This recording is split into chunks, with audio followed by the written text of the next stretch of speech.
열왕기 하 22장. 요시야는 왕이 되었을 때에 8살이었다. 그는 예루살렘에서 31해 동안 다스렸다. 그의 어머니 여디다는 보스가 출신 아다야의 딸이다.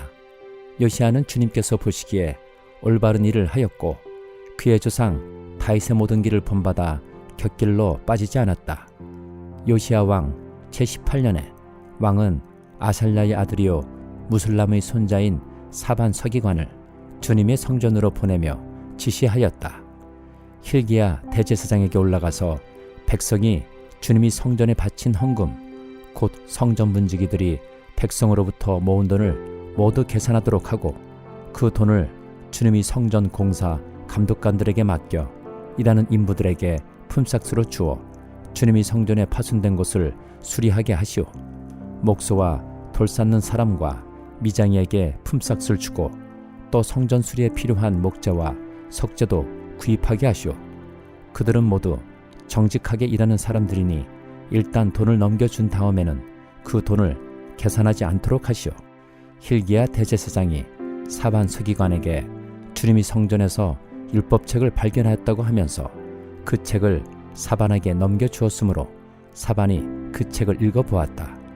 사반 서기관은 그 책을 읽어본 다음에 왕에게 가서 임금님의 신하들이 성전에 모아둔 돈을 쏟아내어 작업 감독관 곧 주님의 성전 수리를 맡은 감독들에게 넘겨주었습니다 하고 보고하였다.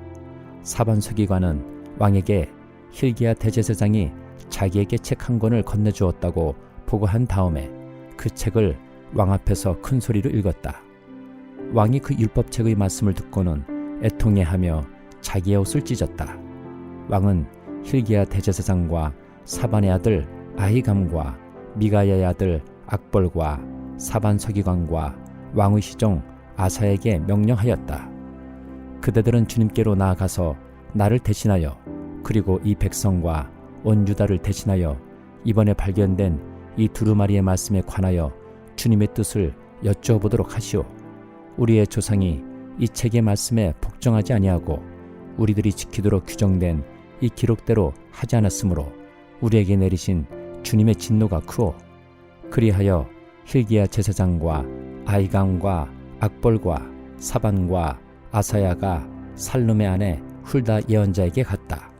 살룸은 할하스의 손자여 디과의 아들로서 궁중 예복을 관리하는 사람이었다. 훌다는 예루살렘의 제2구역에서 살고 있었는데 그들이 그에게 가서 왕의 말을 전하였다. 그러자 훌다가 그들에게 말하였다. 주 이스라엘의 하나님께서 이렇게 말씀하시니 그대들을 나에게 보낸 그에게 가서 전하시오. 나 주가 말한다. 유다 왕이 읽은 책에 있는 모든 말대로 내가 이곳과 여기에 사는 주민에게 재앙을 내리겠다. 그들이 나를 버리고 다른 신들에게 분향하고 그들이 한 모든 일이 나의 분노를 격발하였기 때문이다. 그러므로 나의 분노를 이곳에 쏟을 것이니 아무도 끄지 못할 것이다. 주님의 뜻을 주님께 여쭤보라고 그대들을 나에게 보낸 유다 왕에게 또 이 말도 전하시오. 나 주 이스라엘의 하나님이 말한다. 내가 들은 말을 설명하겠다. 이곳이 황폐해지고 이곳의 주민이 저주를 받을 것이라는 나의 말을 들었을 때에 너는 깊이 뉘우치고 나 주 앞에 겸손하게 무릎을 꿇고 옷을 찢고 내 앞에서 통곡하였다. 그러므로 내가 내 기도를 들어준다. 나 주가 말한다. 그러므로 내가 이곳에 내리기로 한 모든 재앙을 내가 죽을 때까지는 내리지 않겠다. 내가 너를 내 조상에게로 보낼 때에는 내가 평안히 무덤에 안장되게 하겠다. 그들이 돌아와서 이 말을 왕에게 전하였다. 히브리서 4장.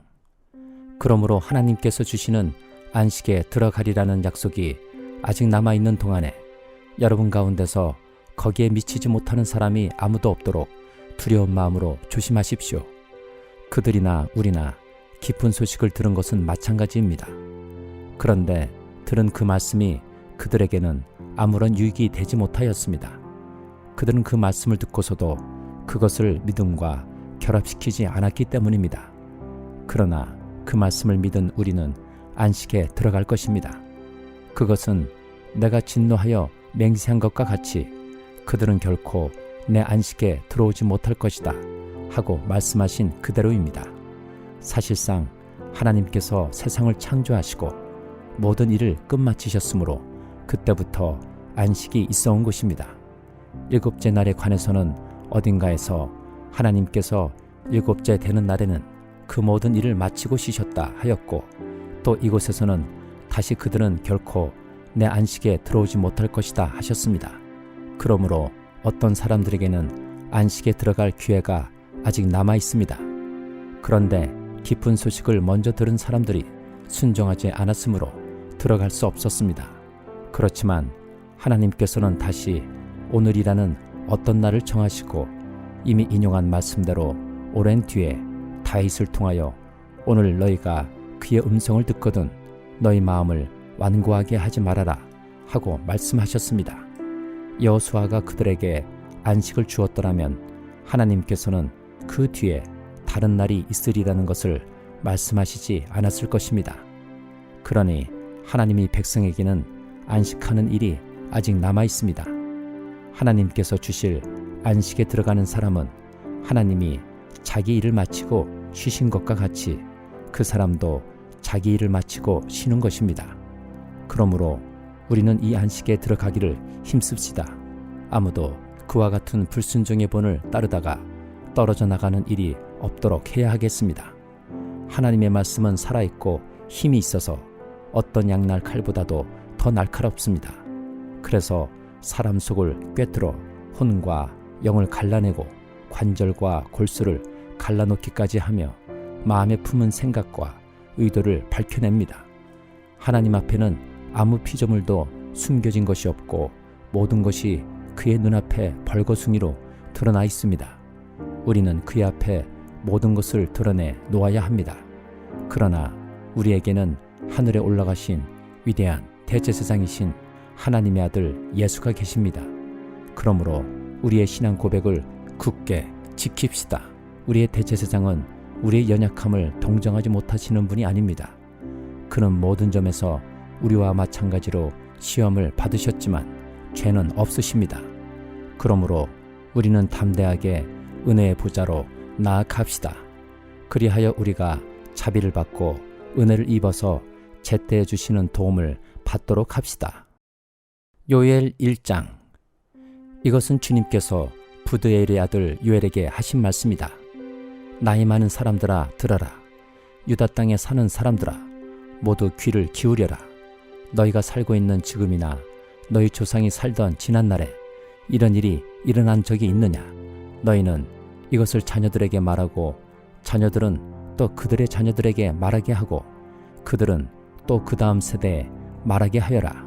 풀무치가 남긴 것은 메뚜기가 갉아먹고 메뚜기가 남긴 것은 누리가 썰어먹고 누리가 남긴 것은 황충이 말끔히 먹어버렸다. 술을 즐기는 자들아 깨어나서 울어라. 포도주를 좋아하는 자들아 모두 다 통곡하여라. 포도 농사가 망하였으니 새술을 만들 포도가 없다. 셀 수 없이 많고 강한 메뚜기 군대가 우리의 땅을 공격하였다. 그들의 이빨은 사자의 이빨과 같고 날카롭기가 암사자의 송곳니와 같다. 그들이 우리의 포도나무를 망쳐놓았고 우리의 무화과 나무도 그루터기만 남겨놓았다. 나무 껍질을 다 벗겨서 그 줄기가 모두 하얗게 말랐다. 백성아 울어라. 약혼 자를 잃고 슬퍼하는 처녀처럼 굵은 베옷을 걸치고 울어라. 성전의 날마다 바치는 곡식 제물도 통나고 부어 드리는 제물도 떨어지니 주님을 모시는 제사장들이 탄식한다. 밭이 황폐하구나. 곡식이 다 죽고 포도송이가 말라 쪼그라들고 올리브 열매가 말라 비틀어지니 땅이 통곡하는구나. 농부들아 슬퍼하여라. 포도원 일꾼들아 통곡하여라. 밀과 보리가 다 죽고 밭곡식이 모두 죽었다. 포도나무가 마르고 무화과 나무도 시들었다. 석류나무, 종려나무, 사과나무 할 것 없이 밭에 있는 나무가 모두 말라 죽었다. 백성의 기쁨이 모두 사라졌다. 제사장들아 굵은 베옷을 입고 슬피 울어라. 제단 앞에서 섬기는 자들아 통곡하여라.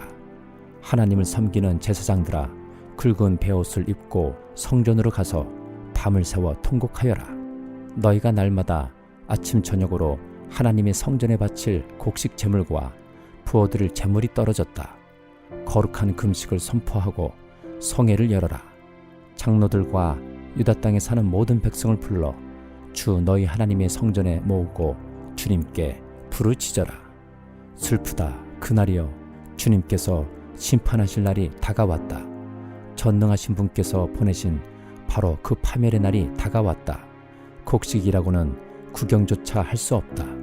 우리 하나님의 성전에는 기쁨도 즐거움도 없다. 씨앗이 흙덩이 속에서 모두 말라 죽고 광마다 텅텅 비고 감으로 거두어들일 곡식이 없어서 창고는 폐허가 된다. 풀밭이 없어 가축들이 울부짖고 소떼가 정신없이 헤매며 양떼도 괴로워한다. 주님, 제가 주님께 부르짖습니다. 불볕에 광야의 풀이 모두 타 죽고 들의 나무가 이글거리는 불꽃에 모두 타버렸습니다. 시내에도 물이 마르고 광야의 초원이 다 말라서 들짐승도 주님께 부르짖습니다. 시편 140장. 주님, 악인에게서 나를 건져주시고 포악한 자에게서 나를 보호하여 주십시오. 그들은 속으로 악을 계획하고 날마다 전쟁을 준비하러 모입니다. 뱀처럼 날카롭게 혀를 버린 그들은 입술 아래에는 독사의 독을 품고 있습니다. 주님, 악인에게서 나를 지켜주시고 포악한 자에게서 나를 보호하여 주십시오. 그들이 나를 밀어서 넘어뜨리려 합니다. 오만한 사람들이 나를 해치려고 몰래 덕과 올가미를 놓고 길목에는 그물을 치고 나를 빠뜨리려고 함정을 팠습니다. 그러나 나는 주님께 아뢰기를, 주님은 나의 하나님이십니다. 주님, 나의 애원하는 소리에 귀를 기울여 주십시오 하고 말하였습니다. 내 구원의 힘이신 주 하나님, 전쟁을 하는 날에 주님께서 내 머리에 투구를 씌워 보호해 주셨습니다. 주님, 악인의 욕망을 이루어 주지 마시고 그들이 우쭐대지 못하도록 그들의 계획이 성공하지 못하게 해 주십시오. 나를 애워싸고 있는 자들이 승리하지 못하게 해 주십시오. 그들이 남들에게 퍼붓는 재앙을 다시 그들에게 뒤덮어 주십시오. 뜨거운 숯불이 그들 위에 쏟아지게 하시고 그들이 불구덩이나 수렁에 빠져서 다시는 일어나지 못하게 해 주십시오. 혀를 놀려 남을 모함하는 사람은 이 땅에서 버젓이 살지 못하게 해 주십시오. 폭력을 놀이 삼는 자들에게는 큰 재앙이 늘 따라다니게 해 주십시오. 주님이 고난받는 사람을 변호해 주시고 가난한 사람에게 공의를 베푸시는 분임을 나는 알고 있습니다. 분명히 의인은 주님의 이름에 찬양을 돌리고 정직한 사람은 주님 앞에서 살 것입니다. 시편 141장. 주님, 내가 주님을 부르니 내게로 어서 와 주십시오. 주님께 부르짖는 내 음성에 귀를 기울여 주십시오. 내 기도를 주님께 드리는 분향으로 받아주시고 손을 위로 들고서 드리는 기도는 저녁제물로 받아주십시오. 주님, 내 입술 언저리에 파수꾼을 세우시고 내 입 앞에는 문지기를 세워주십시오. 내 마음이 악한 일에 기울어지지 않게 해 주십시오. 악한 일을 하는 자들과 어울려서 악한 일을 하지 않게 도와주십시오. 그들의 진수성찬을 먹지 않게 해 주십시오.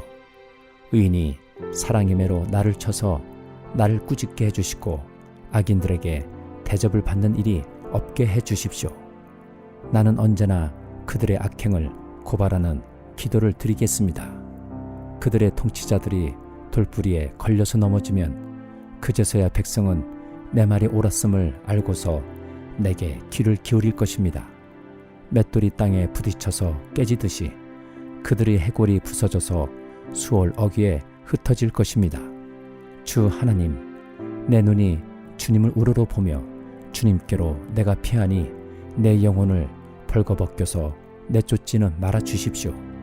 내 원수들이 나를 잡으려고 쳐넣은 덫에서 나를 지켜주시고 악한 일을 저지르는 사람들이 함정에서 나를 건져 주십시오. 악인들은 자기가 진 덫에 걸려서 넘어지게 해주시고 나만은 안전하게 빠져나가게 해주십시오.